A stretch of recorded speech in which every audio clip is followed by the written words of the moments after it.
안녕하세요. 윤우리 목사입니다. 우리 어제 성탄 감사 예배 참 은혜롭게 잘 마쳤습니다. 참 라이프처치가 모든 예배도 그렇지만 또 함께 모여서 교제할 때 너무나 아름다운 것 같습니다.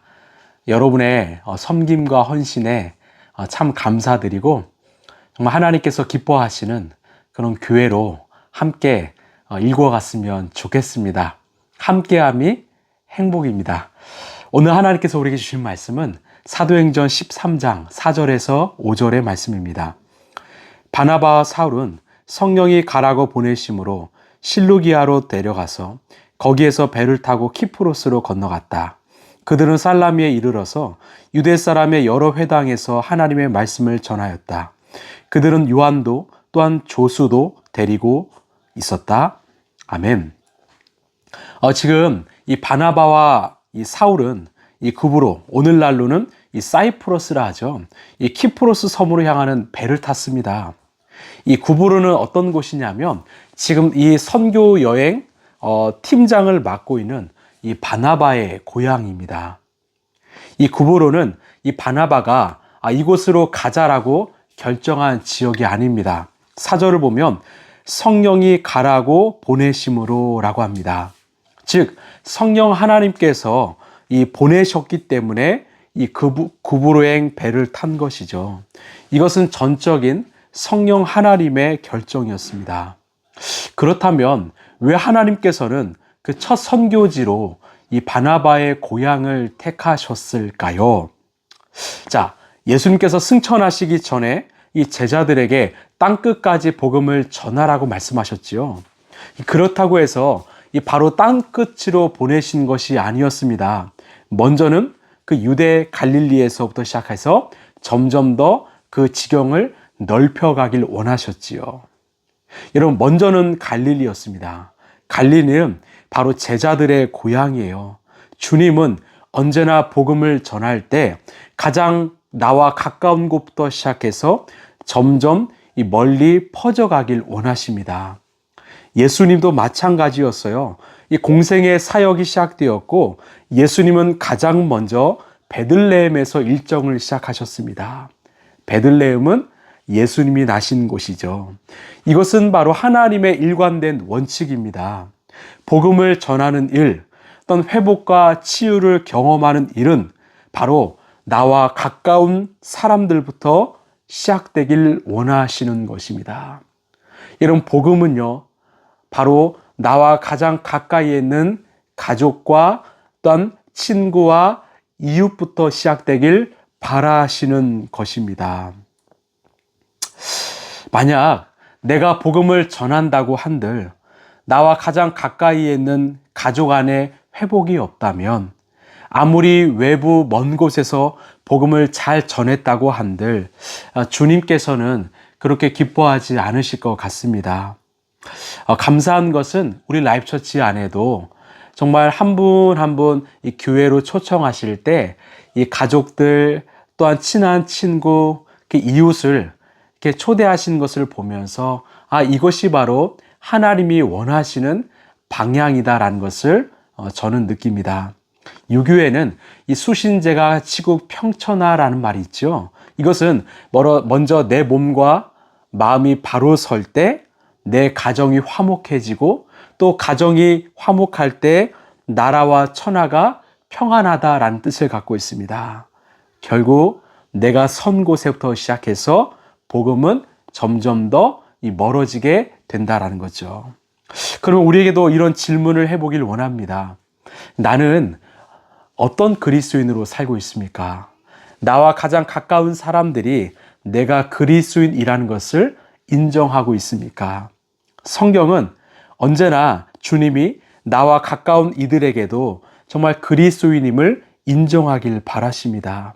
예수님도요, 12 제자들도, 사도 바울도, 바나바도, 또 성경에 나오는 수많은 인물들도 그런 삶을 살았습니다.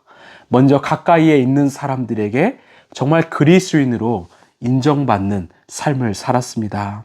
왜냐? 우리 주님은 우리의 일상, 어떤 우리의 가정, 우리의 일터를 중요하게 여기시기 때문이죠. 자, 키프로스에 도착한 이들이 무엇을 했는가? 5절을 보시면 그들은 살라미에 이르러서 유대 사람의 여러 회당에서 하나님의 말씀을 전하였다. 그들은 요한도 또한 조수도 데리고 있었다. 이들은요, 도착하자마자 쉼을 갖지 않았습니다. 여행도 하지 않았습니다. 곧바로 유대인 회당에 찾아가서 이 복음을 전했습니다. 여러분, 왜 유대인 회당일까요? 이들은 하나님을 알지만 또 율법도 잘 알지만 복음이신 예수 그리스도를 잘 모르는 자들이기 때문이죠. 무엇보다 이 사울은요, 그 유대인들의 삶을 잘 알았습니다. 이들에겐 열심은 있지만 정말 진정한 자유함이 없는 자들임을 알았던 것입니다. 그 율법이란 감옥 안에 갇혀서 이 종교 생활을 하고 있는 그들을 향해서 얼마나 이 사도 바울은 이 안타까워했는지 모릅니다. 이것은 하나님도 마찬가지였습니다. 여러분, 세상의 종교는요, 이 마일리지입니다. 내가 일한 만큼, 내가 헌신한 만큼 구원을 받습니다. 인정을 받습니다.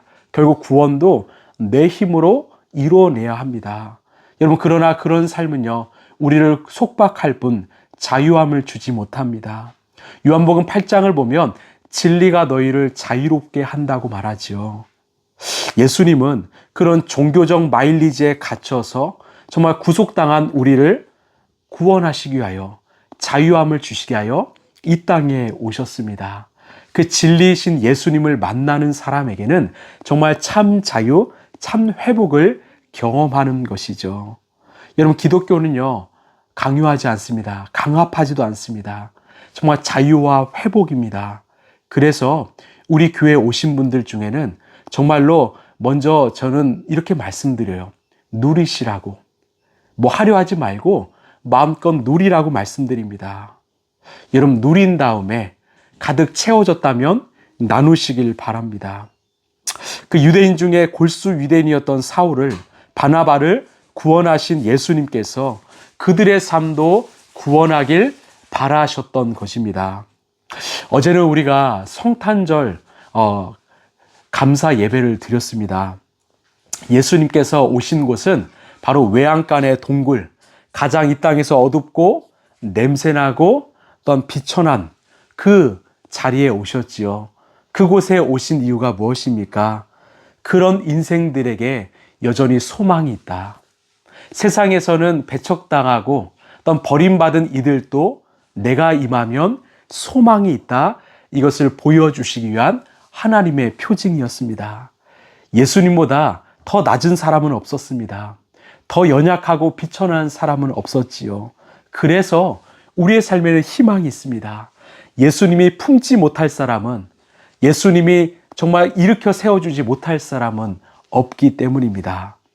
이 은혜가 우리에게 임했음을 기억하시고 우리 또한 가장 가까운 이들부터 이 복음을 전하길 원합니다. 내가 사랑하는 가족들이요, 또 이웃들, 또 친구들, 나를 통해서 예수의 생명을 얻게 되길 간절히 바랍니다. 그때 우리의 삶은요, 매일매일이 크리스마스, 성탄절이 될 줄로 믿습니다.